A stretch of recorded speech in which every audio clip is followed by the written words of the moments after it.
이번 시간에는 활궁 한자어를 학습한 후에 여기에 파생되어지는 한자어를 설명해 보도록 하겠습니다. 활궁은 상급에 해당하는 글자입니다. 이거 파자 분석을 해보면, 분리해보면 몸깁니다. 그 다음 기역자가 있죠. 기역자가 한자어의 옥편에 나오지가 않습니다. 그래서 한자사랑이 지정하기를 글다 글로 지었습니다. 왜 글다 글이냐면 기역이죠. 호미도 기역자고 곡괭이도 기역자고 낫도 기역자입니다. 기역자처럼 생겼죠.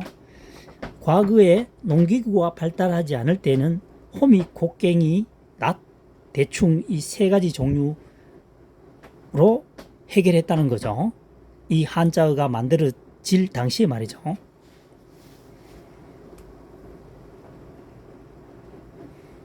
그 다음 부처불입니다. 사람인 변에 아니불이죠. 사람인 변에 아니불입니다. 사람이 아니다는 거죠. 그럼 사람이 아니면 뭐다는 얘기죠. 부처란 얘기입니다. 불교에서 말하기를 사람이 돌을 닦아서 어느 경지에 가게 되면 부처의 경지에 도달한다라고 합니다. 제가 지금 얘기하는 것은 학습하기 위한 방법입니다. 2023년 현재 시점에서 한자어를 풀이 학습합니다. 저는 학자가 아니기 때문에 각골문이라든가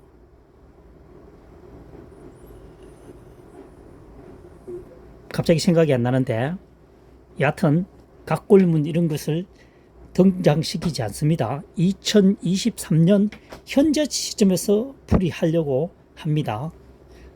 구태여 지금 2023년에 우리가 살아가면서 수백 년 전의 일을 결부시켜서 설명하면 이해가 쉬우면은 당연히 그렇게 해야 되겠지만 복잡하다면은 300년, 1000년, 3000년 전의 역사를 거슬러 올라갈 필요는 없다고 생각합니다.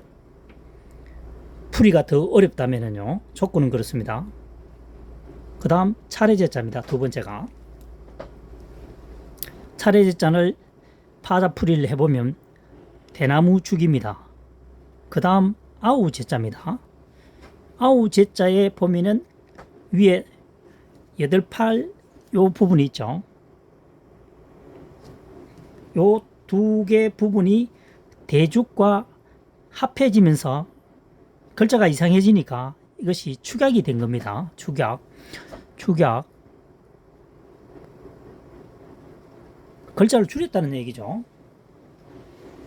점 2개 찍히고 또 점 2개 찍히고 뭔가 이상하죠. 그래서 이것을 축약했다고 보시면 됩니다. 대나무 죽과 아우제가 합쳐지면서 두 점이 엄밀히 따지면은 뭡니까? 불똥주고 파인불이죠. 이 두 글자가 생략이 됐다라고 보면 됩니다. 그래서 대나무에도 아우가 있다는 얘기입니다. 무슨 얘기죠? 대나무에도 형과 아우는 차례, 순서죠. 대나무도 순서가 있습니다. 대나무가 이렇게 있습니다. 자랄 때는 아래에서 위로 자라죠. 엄밀히 따지보면은 형은 이 아랫부분이라고 볼 수 있겠죠. 왜냐하면은 이 생장점이 윗부분에 있기 때문에 위로 자라고 옆으로 자라는 것은 굵기를 의미하는 거죠. 그래서 대나무에도 아우가 있는 것은 순서가 있기 때문이다. 순수는 차례라는 거죠. 그래서 순서제, 차례제 이렇게 해도 되겠죠. 6급에 해당하는 한자어입니다. 그 다음 9번째 조상을 조자입니다. 이게 조상하다는 말이 무슨 말이냐부터 의미를 파악해야 되겠죠. 조상이라고 하는 것은 우리가 말하는 조상이 아니고요. 남의 죽음을 슬퍼하는 뜻을 드러내어 상주를 위문하는 것을 조상이라고 합니다. 조상. 할아버지 조상이 아니고요. 여기서는. 그러면 한번 보겠습니다. 조상할 조자는 활궁이 보이고 세울 곤이죠. 활을 세운다는 거죠.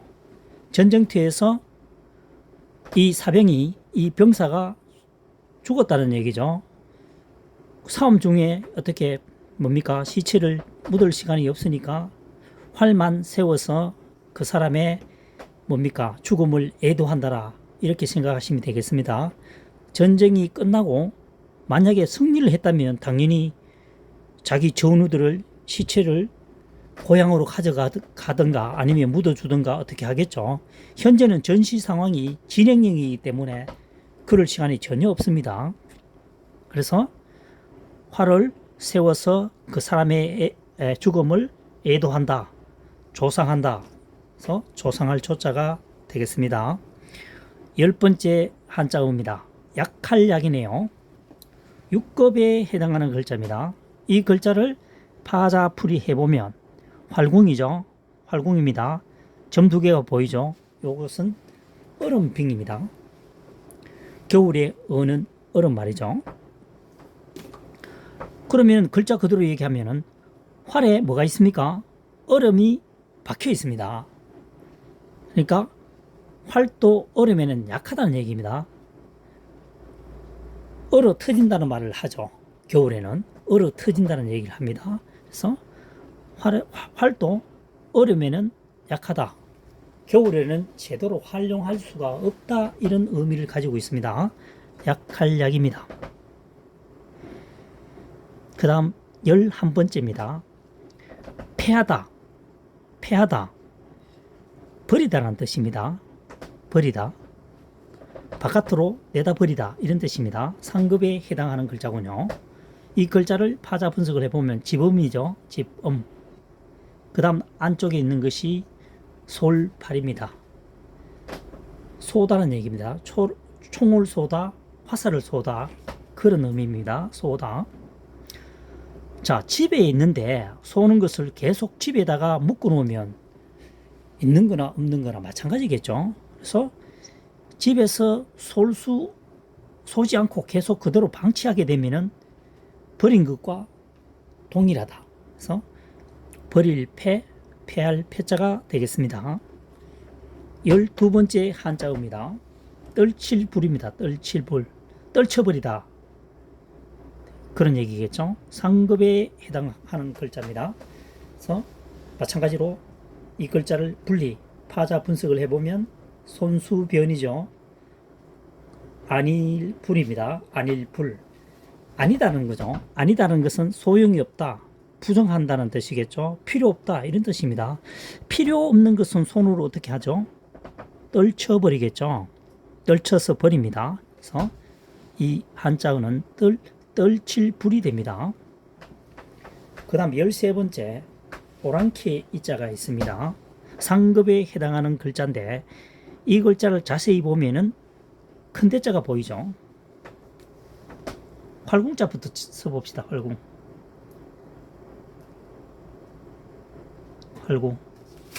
근데 큰 대자를 활궁자가 들어감으로써 큰 대자가 이렇게 돼 있죠. 이렇게 돼 있죠. 이 부분에 점선 부분에 활궁이 들어가야 있죠. 큰 활이라는 얘기죠. 큰 활을 사용하는 종족, 골치 아픈 종족입니다. 큰 활을 사용한다는 것은 다시 말하면 활을 잘 쏘는 종족이라고 합니다. 중국에서는. 그게 누구냐면 동쪽의 나라 동방의 종족인데 우리 뭡니까? 한국을 얘기하는 거죠. 우리의 입장에서는 상당히 좋은 겁니다. 중국의 입장에서는 과거에 수백 년 전에 한국을 굉장히 두려워했다는 얘기입니다. 동방에 있는 종족을요. 활을 잘 쏘는 민족이었다고 자기들이 역사에 기록이 되어 있습니다. 14번째 마지막으로 설명하는 한자입니다. 설비, 사용하다는 뜻입니다. 소비하다. 5급에 해당하는 글자군요. 이 글자를 풀이해 보면 안일비자죠. 조개패입니다. 조개패는 화폐, 돈을 의미하기도 하죠. 그래서 필요 없는 것은 화폐로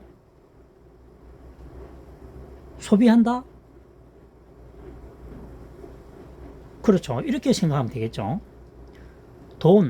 돈이 되지 않는 것은 쉽사리 소비한다는 거죠. 귀한 것은 사용을 잘 하지 않겠죠. 다시 설명해 보겠습니다.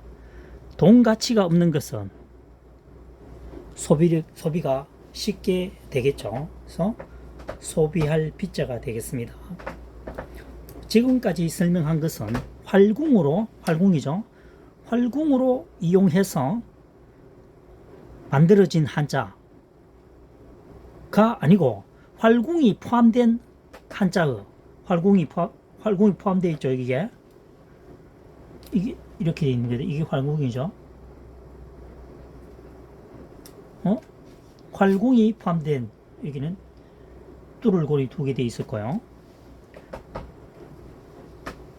여기도 활궁이 있고 여기도 활궁이 있고, 활궁이 포함이 된 한자어가 대옥편에 보면 892자가 나온다는 겁니다. 892자가 검색을 하면 그 892자 중에서 우리가 흔히 많이 사용하는 14자를 선택해서 한자사랑이 2023년 현재 시점에서 이렇게 풀이를 해 보았습니다. 한자어는 통째로 공부를 하게 되면 그 순간은 해결될지 모르겠지만 시간이 경과되면 다시 재생하기란 쉽지가 않습니다. 그래서 파자 분석을 설명해 본 것입니다.